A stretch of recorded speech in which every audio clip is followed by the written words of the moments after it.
trazer uma certa satisfação. Há muitas coisas prazerosas, mas que preencha a nossa existência, o nosso ser. Não há nada neste mundo que seja capaz. E eu quero remontar. Eu quero, então, trazer lá na origem. Eu quero fundamentar essa expressão. Eu quero dizer o porquê nada nesse mundo nos preenche. Vamos compreender o porquê nada nos preenche. Então a gente vai lá na origem. O esvaziamento no Éden gerou 3 coisas. Antes de falarmos, você já está até lendo aí, como assim o esvaziamento no Éden? Então, nós começamos falando o seguinte: nada neste mundo pode te preencher. Então, se nada nesse mundo pode te preencher, já estou falando que o homem precisa ser preenchido.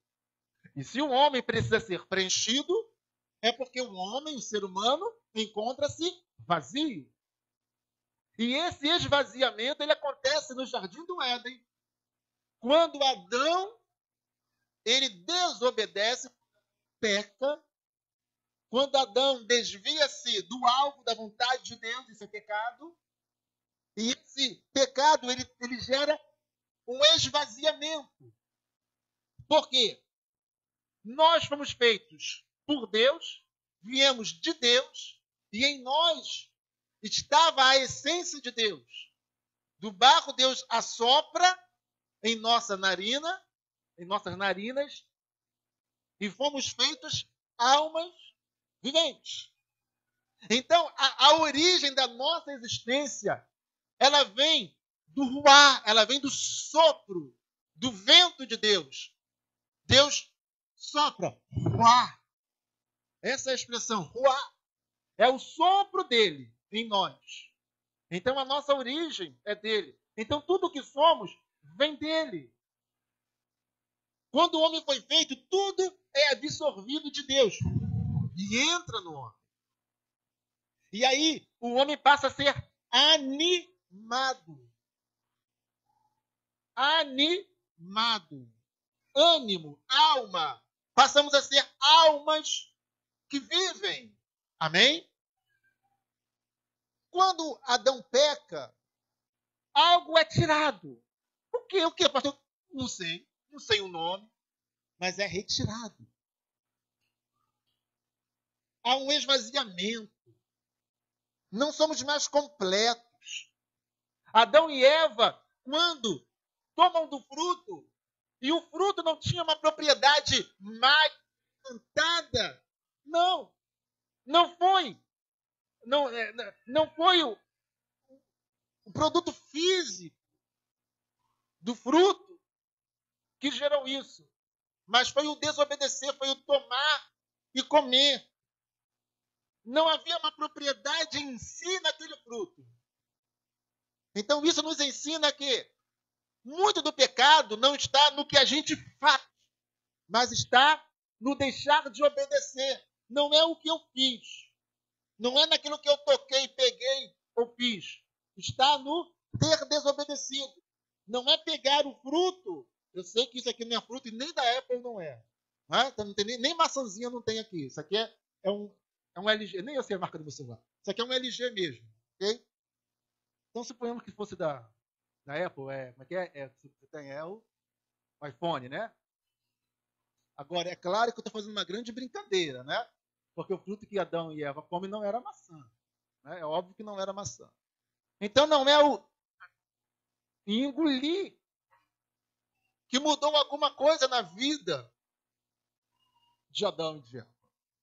Mas o quebrar a confiança, o não obedecer ao comando de Deus. E eles logo percebem, porque eles sentem falta de algo, sentem-se nus, que sempre foram, mas agora sentem essa nudez e essa nudez. Não conseguem encarar Deus e se escondem atrás da árvore. Porque houve esse esvaziamento. Perderam algo. E isso gera orfandade. passaram a sentir-se órfãos. Aquela relação pai-filho já não existe, ela é quebrada. Então, longe de Deus, longe da presença de Deus, existe orfandade. Embora as pessoas insistam em chamar Deus de pai, Deus não tem sido pai, porque essas mesmas pessoas não têm sido filhos. Vamos nos lembrar da parábola do filho pródigo. Pai, me dá logo a herança enquanto o senhor está vivo, já que o senhor não morre. Cansei de esperar o senhor morrer. Me dá a herança mesmo vivo. E o filho sai da casa do pai, vai ganhar o mundo e perder a si mesmo. E lá estava o pai, sentindo a falta do filho, sim. Entristecido por não ter o seu filho, sim. Sabendo, tendo a certeza e a convicção de que seu filho estava sofrendo, sim. Mas o pai sai igual maluco procurando o filho e implorando: meu filho, pelo amor de Deus, volta para casa? Não. O filho decidiu viver em orfandade. Por quê? Herança só se recebe quando o pai morre. Quando ele pede a herança com o pai vivo, ele está se colocando como órfão. Como órfão. Como órfão. É como se o pai tivesse morrido. E na sua orfandade ele vai sofrer até o dia que ele cai em si e diz: quantos lá na casa do meu pai vivem melhor do que eu, os servos? O pior dos servos vive melhor do que eu. Eu vou me levantar e vou pedir perdão ao meu pai, vou dizer que eu não mereço ser um filho, mas pelo menos que ele me receba como servo. Ele precisa voltar para debaixo da paternidade. Ele tem que decidir sair da orfandade e vir para a paternidade. Então tem muita gente chamando Deus de pai, mas está na orfandade. O filho sabia que o pai estava lá na fazenda? Sim. Mas vivia na orfandade. Então muitas pessoas sabem que Deus é Deus. Que ele é vivo. Que ele vive. Que ele existe. Que ele é real. Mas a pessoa se colocou em orfandade. Por quê? Aquele que não faz a vontade de Deus não vive debaixo de paternidade. Quem entendeu, diga amém. Desorientação. Por que desorientação? Porque quando Adão... falando ainda de Adão e Eva. Citei o filho pródigo, mas estamos falando de Adão e Eva. Quando eles desobedecem e pecam, eles não sabem o que fazer. Sentem-se nus. Tem a ideia de fazer lá, não é, roupas da folha, de vegetais, da folha da figueira. Ouvem a voz de Deus e se escondem. Eu fico imaginando a cena, né? Eles perdidos naquele jardim. O que a gente vai fazer agora, meu Deus? Olha a nossa situação, e estamos nus, e perdidos. E Deus está aí, Deus está nos chamando. Desorientados.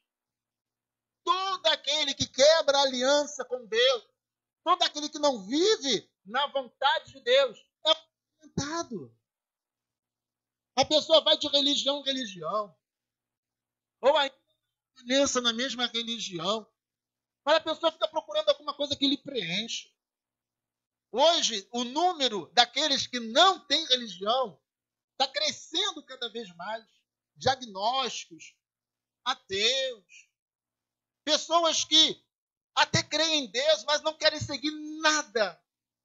Não, eu creio em Deus, mas ela faz a sua própria regra. Nós vamos ver daqui a pouco. Faz as suas próprias regras. Não querem ver debaixo de nada. Não tem como ser de Deus. Não tem como dizer que é de Deus quando você produz as suas regras. É orfandade. É o que o filho pródigo fez. Me dá a herança, eu quero usufruir os prazeres, os benefícios, as benesses que o Senhor tem, mas eu não quero viver debaixo. Eu cansei de viver debaixo da tua paternidade, do teu controle. Eu quero ser livre para ir para onde quero e fazer aquilo que eu quero. Não adianta dizer que tem pai se você não se coloca debaixo dessa paternidade.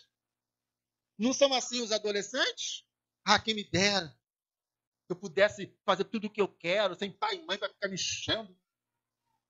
O adolescente tem muito disso, né? Aliás, hoje nem precisa mais. Porque hoje os pais não têm controle nenhum sobre as crianças, menos ainda sobre os adolescentes. Os pais perderam o controle, liderança. A maioria dos pais viraram banana, porque tudo começa lá. E quando eu falo pai, é pai e mãe. Quando só é masculino, é pai e mãe. Não tem. Os jovens fazem o que querem, o adolescente faz o que quer. Não é como na minha época, na época de alguns, que nós queríamos ter a liberdade para fazer. Hoje o adolescente nem tem liberdade. Já tem tanta liberdade que os pais dão erradamente. Então ele se colocou na orfandade. E a desorientação, o esvaziamento nos desorienta. Aquele filho pródigo estava lá, trabalhando com porcos e desejando comer a comida dos porcos, porque ninguém lhe dava nada. E a gente costuma falar que ele comia a ração, ele comia a comida dos porcos, mas a Bíblia fala que ele desejava comer a comida dos porcos. Porque a comida era para os porcos, não era para ele. Para o dono dos porcos, os porcos valiam mais do que aquele rapaz. Então, não iriam tirar a comida dos porcos e dar para aquele rapaz. Desorientado, perdeu tudo. Quando ele fala, a Bíblia diz que ele cai em si, aí começa a vir orientação para ele. O primeiro sinal do resgate da presença de Deus em nós é quando Deus já nos dá orientação. Eu preciso ir para a igreja. Eu preciso buscar a Deus. Eu preciso mudar de vida. Eu preciso que a minha vida seja diferente do que é. Eu preciso dar um basta na minha vida. É quando Deus já começa, pelo Espírito Santo, a gerar transformação. O desejo de mudança.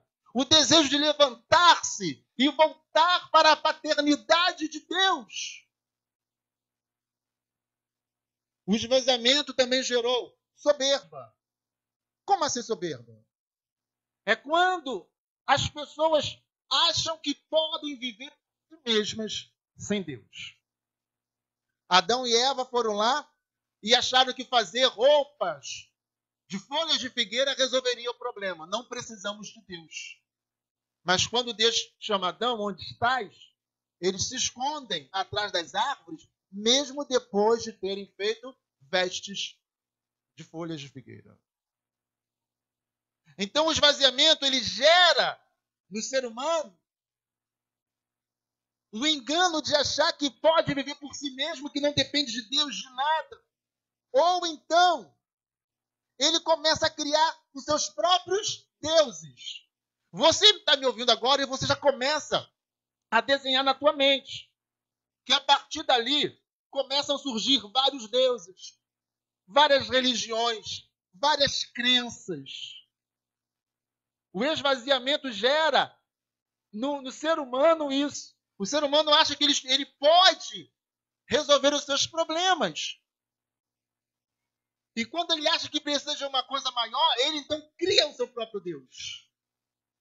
Então o Adão e Eva que viviam no Éden, totalmente dependentes de Deus, agora não são mais. Ou pelo menos acham que não são. E isso é até os nossos dias.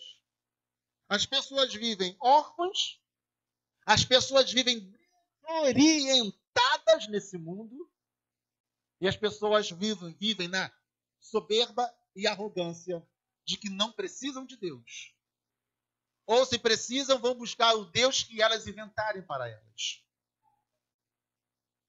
Não depender do Deus vivo, daquele que soprou em nossas narinas, é arrogância, é soberba, é prepotência.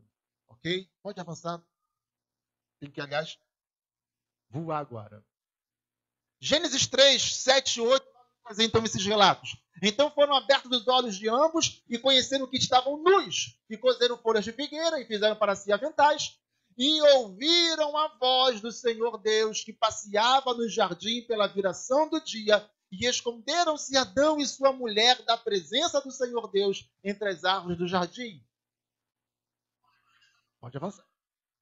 Desde então, apenas alguns homens experimentaram comunhão com Deus.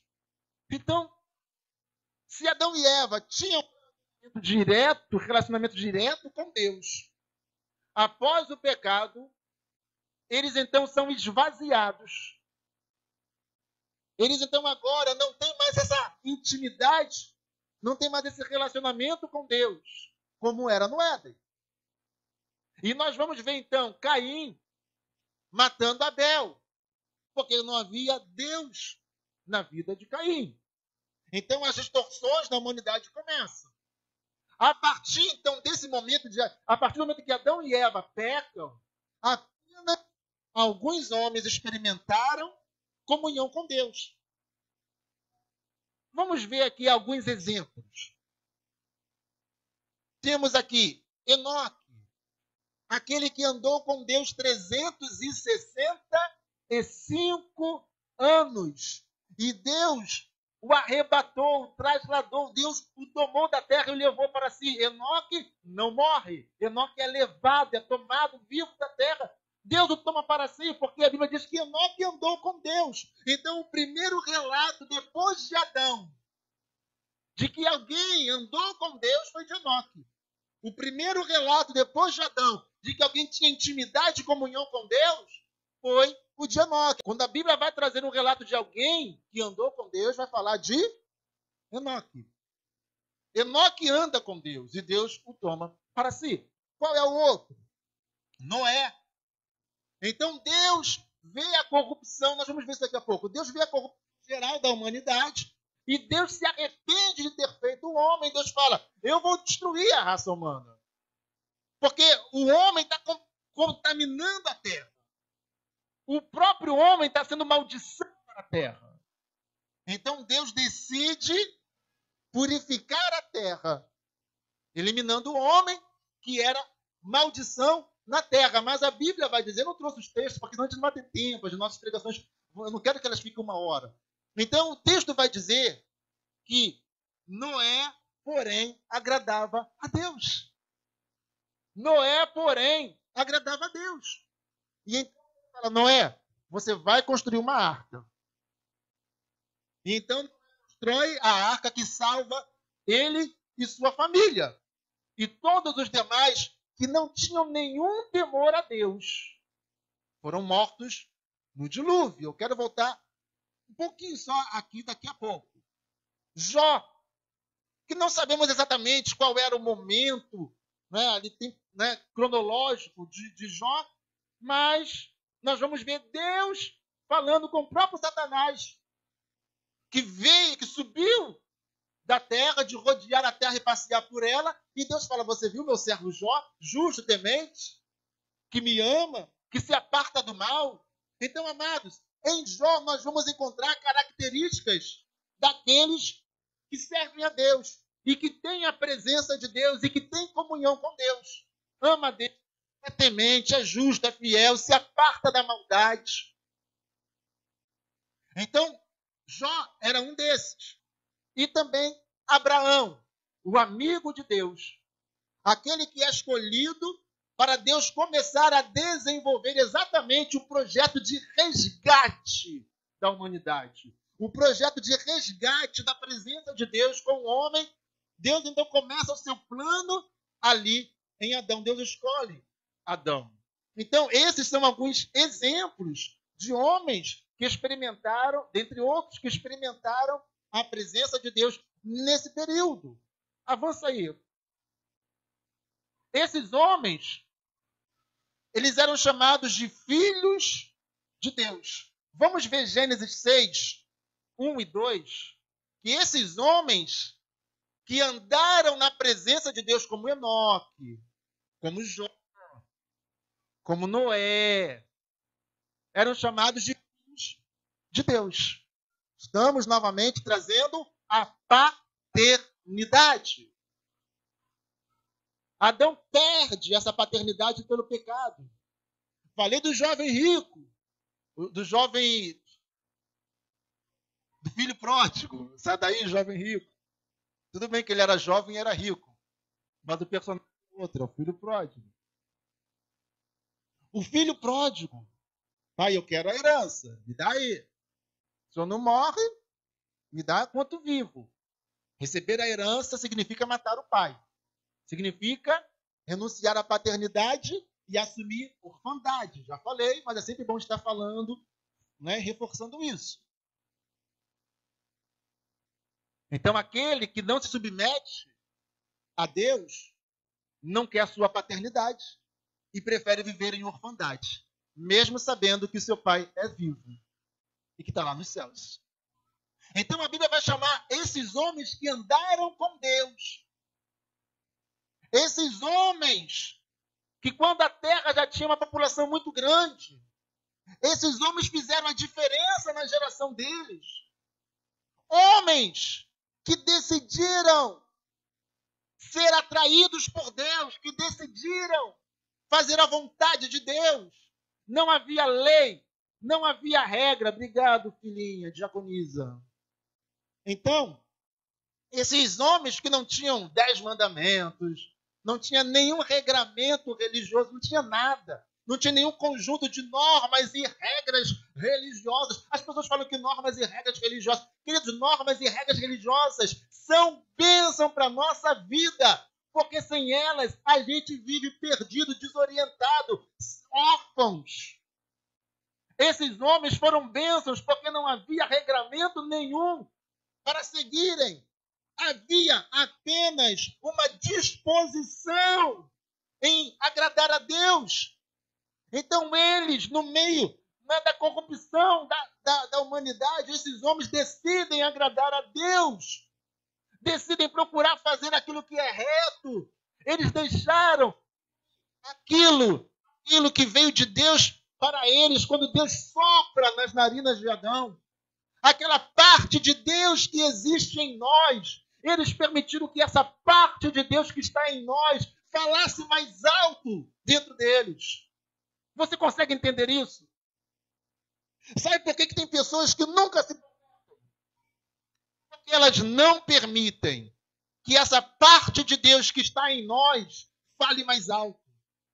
Elas matam essa paternidade de Deus, elas não querem ouvir Deus. Esses homens não tinham regras religiosas, mas eles conseguiram ouvir aquilo de Deus que estava dentro deles com o sopro, o vento, o Espírito de Deus neles.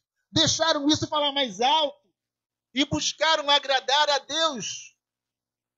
E eles foram chamados de filhos de Deus. Então o homem perde a paternidade. Adão perde a paternidade. Mas agora Deus está chamando esses homens de filhos de Deus.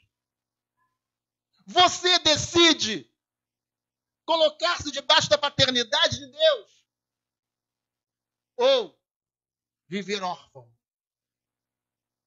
E aconteceu que, como os homens começaram a multiplicar-se sobre a face da terra, e lhes nasceram filhas, viram os filhos de Deus, que as filhas dos homens eram formosas, e tomaram para si mulheres de todas as que escolheram.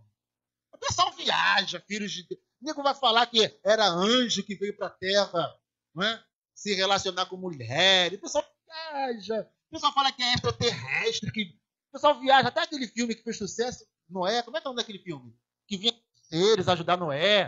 Aquele negócio todo. Esqueci o nome daquele filme. Você lembra não, né? Vinha aqueles seres enormes ajudar Noé. Então o pessoal viaja legal aí, né? Mas os filhos de Deus eram aqueles que eram inclinados para as coisas de Deus, que se colocaram debaixo da paternidade de Deus, buscando agradar a Deus, e agradavam realmente a Deus. Seus corações estavam voltados para Deus, mas continuam sendo humanos. E aonde falham? falham quando não conseguem escolher mulher. E acabam olhando a aparência formosa das mulheres que eram filhas dos homens comuns da terra, aqueles que eram ímpios, aqueles que faziam as coisas erradas, aqueles que eram traiçoeiros, violentos, sem ética nenhuma, aqueles que não eram filhos de Deus. E esses filhos de Deus acabam tomando as filhas de ímpios para si. E aí começa a multiplicar-se ainda mais os homens na terra, só que agora está nascendo dos filhos de Deus, está nascendo pessoas que não necessariamente também eram filhos de Deus. Foi quando Deus então decide, né, ter o dilúvio na terra. Ok? Então, os filhos de Deus são... Pode avançar. Então, nós vamos, a partir desse momento, ver que 3 etapas do projeto de reconciliação de Deus acontecem. Pode avançar. Então, há 3 etapas do projeto de Deus de reconciliar, de resgatar a presença de Deus no meio ou na vida do homem. Nós vamos ter Noé. Em Noé, Deus purifica a terra. Arrependeu Deus de ter feito o homem. E aí Deus manda Noé construir a arca. E Deus envia o dilúvio. E o dilúvio gera uma purificação na terra, matando todos aqueles homens, mulheres pecadores. E tudo então é recomeçado em Adão. Desculpa, em Noé. Só que aí a história vai se repetindo, né? A população vai aumentando, vai começando, né? Porque o pecado também está no homem. Deus purifica a terra, mas o pecado continua no homem. O pecado que Adão cometeu continua no homem. Isso vai sendo transmitido hereditariamente, geneticamente no homem. E aí Deus purifica a terra, mas o pecado continua. A segunda etapa está em Moisés. Porque em Moisés, Deus começa a expressar a sua vontade. Então, Moisés liberta o povo, os filhos de Abraão, do Egito. Deus traz revelação para Moisés. E Moisés, então, ele escreve os mandamentos do Senhor. Não apenas os 10 mandamentos, mas todas as vontades e todas as leis de Deus são entregues ao homem. Então, se antes o homem não tinha regramento, agora, pela bondade de Deus, ele traz regramento. Agora você sabe como me agradar. Aqui está. Leiam e façam a minha vontade. Coloco diante de vocês bênção e maldição, a vida e a morte. Escolhe a vida e vivam. Está diante de vocês. Vocês são amaldiçoados e viverão, se fizerem a minha vontade. Mas amaldiçoados e morrerão, se vocês não fizerem a minha vontade. A minha vontade eu deixo agora revelada, escrita. Siga. Agora vocês não estão desorientados. Agora vocês sabem como... Agora vocês sabem a maneira como me agradam. Quem entendeu, diga amém. Até então não tinha. Então isso foi uma bênção. Por que a humanidade se desviou? Porque ninguém sabia o que era a vontade de Deus. Só aqueles que ouviam a voz de Deus no coração. Aquela parte de Deus falava mais alto e eles se inclinavam para as coisas de Deus. Mas agora não tem desculpa. A vontade de Deus está expressa.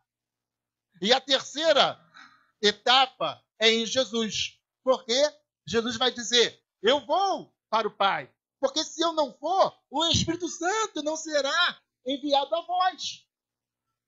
E o Espírito Santo é aquele que vai escrever a vontade de Deus no nosso coração. Como Deus mesmo disse, não mais escreverei a minha vontade em tábuas de pedra, como foi Moisés, mas escreverei na tábua do vosso coração.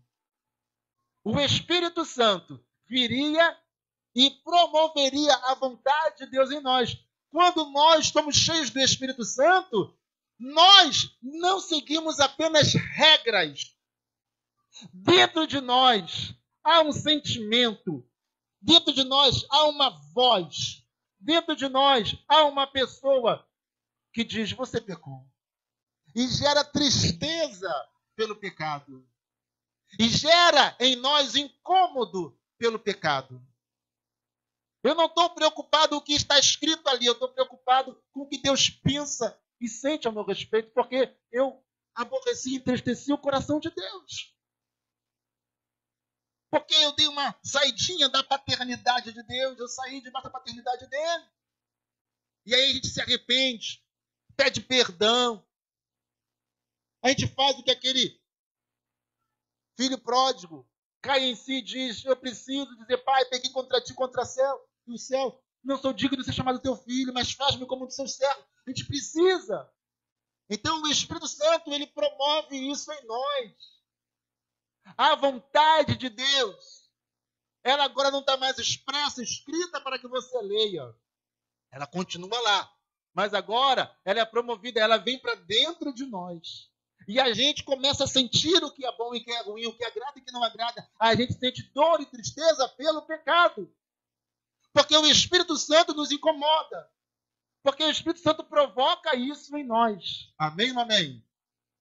Então essa terceira etapa em Jesus, que vem o selo do Espírito, porque na morte de Cristo, ele faz a expiação dos nossos pecados, ele é o sacrifício vivo, ele toma sobre si, ele leva sobre si os nossos pecados, as nossas culpas, ele então paga pelos nossos pecados, ele nos religa, nos reconcilia com Deus, e a partir de então o Espírito Santo vem até nós.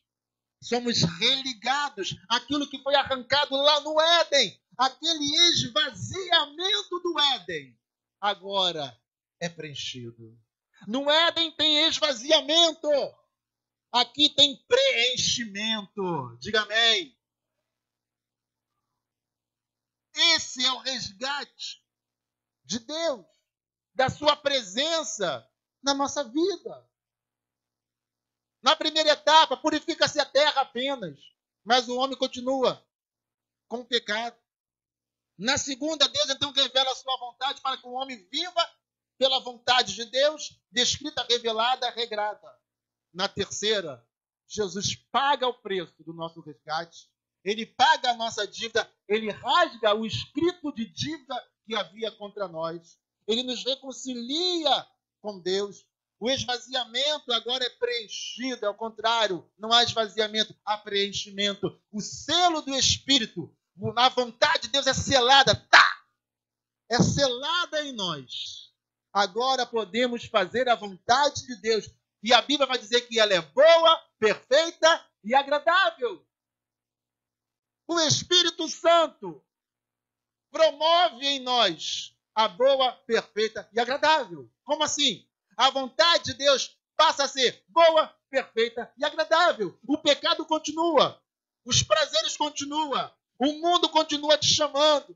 A carne vai continuar querendo, às vezes, o prazer dela. Mas quando você se volta para Deus, você fala: meu Deus, isso aqui é tão melhor do que o prazer da carne. Senhor, a intimidade, a comunhão contigo, a santidade.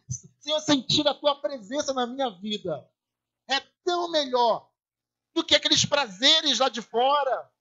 Senhor, eu não quero mais sair da tua presença. Pedro vai dizer: Senhor, bom é estarmos nesse lugar. Façamos 3 cabanas nesse lugar, mestre, e vamos ficar acampados aqui, porque ali a presença da glória de Deus, no dia da transfiguração, fez Pedro esquecer de tudo que estava lá embaixo, na cidade. Pedro que falou: Senhor, vamos viver aqui nesse monte, debaixo dessa glória que está aqui nos circundando, essa glória que nos envolve. Façamos cabanas, vamos viver aqui. Não quero mais sair de debaixo dessa glória e dessa presença que eu estou sentindo aqui em cima. As pessoas não sentiram ainda a presença de Deus. Aquele que já viveu no Santo dos Santos, aquele que já entrou no Santo dos Santos, em outro lugar, não quer mais viver. Porque o Santo dos Santos é o lugar da manifestação da glória de Deus, da sua presença. Aleluia! Glória a Deus! Tem mais? E quando nós vamos falar do selo do Espírito, nós vamos para 2 textos. Desculpa esse microfone, é a bateria dele. 2 textos. Joel 2, 28 e 29. E há de ser que depois derramarei o meu espírito sobre toda a carne. E vossos filhos e vossas filhas profetizarão. Os vossos velhos terão sonhos. Os vossos jovens terão visões. E também sobre os servos e sobre as servas. Naqueles dias derramarei o meu espírito. Esse texto profético de Joel, do Antigo Testamento, que vai dizer exatamente dessa dispensação que estamos vivendo. Do selo do Espírito. Ele vai dizer, olha, agora o Espírito é para todos. É para todos, até para os servos. Agora é para todos. Derramarei do meu Espírito sobre toda a carne. É para todos. É para todos. Os filhos. É para todos que se submetem à paternidade. É para todos que querem viver debaixo da paternidade, do comando, do controle do Pai, do controle de Deus. É para todos. O segundo texto, que é o texto do cumprimento disso, está no livro de Atos dos Apóstolos 2, do 1 a 4. E, cumprindo-se o dia de Pentecostes, estavam todos concordemente no mesmo lugar. E, de repente, veio do céu um som, como de um vento veemente e impetuoso, e encheu toda a casa em que estavam assentados, e foram vistas por eles línguas repartidas como que de fogo, as quais pousaram sobre a cabeça deles, e todos foram cheios do Espírito Santo, e começaram a falar noutras línguas, conforme o Espírito Santo lhes concedia que falassem. Diga aleluia! É o selo do Espírito, seja Espírito, Deus está resgatando a presença dele na tua vida. Viva diante dele, viva debaixo de sua paternidade e viva, aleluia. Coloque-se de pé nessa hora diante dele. Glória a Deus.